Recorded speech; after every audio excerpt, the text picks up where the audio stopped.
অন্তর্বর্তীকালীন সরকারের স্বরাষ্ট্র উপদেষ্টা লেফটেন্যান্ট জেনারেল মোহাম্মদ জাহাঙ্গীর আলম চৌধুরী দেশের আইন শৃঙ্খলা পরিস্থিতি দ্রুতই স্বাভাবিক অবস্থায় ফিরিয়ে আনার কথা জানিয়েছেন অন্তর্বর্তীকালীন সরকারের স্বরাষ্ট্র উপদেষ্টা লেফটেন্যান্ট জেনারেল মোহাম্মদ জাহাঙ্গীর আলম চৌধুরী।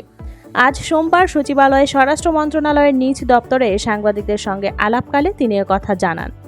জাহাঙ্গীর আলম চৌধুরী বলেন, স্বরাষ্ট্র মন্ত্রণালয়ে আমাদের প্রধান চ্যালেঞ্জ হলো আইন শৃঙ্খলা। যত দ্রুত সম্ভব আইন শৃঙ্খলা পরিস্থিতির উন্নতি করা যায়।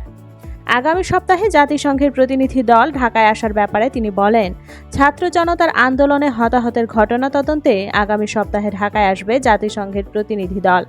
তারা ঘটে যাওয়া ঘটনাগুলোর তদন্ত করবে, তাদের সহায়তা করবে অন্তর্বর্তী সরকার। রোহিঙ্গা সমস্যা নিয়েও আলাপ করেছে জানিয়ে জাহাঙ্গীর আলম চৌধুরী বলেন, রোহিঙ্গাদের ক্ষেত্রে তারা সহযোগিতা করছে।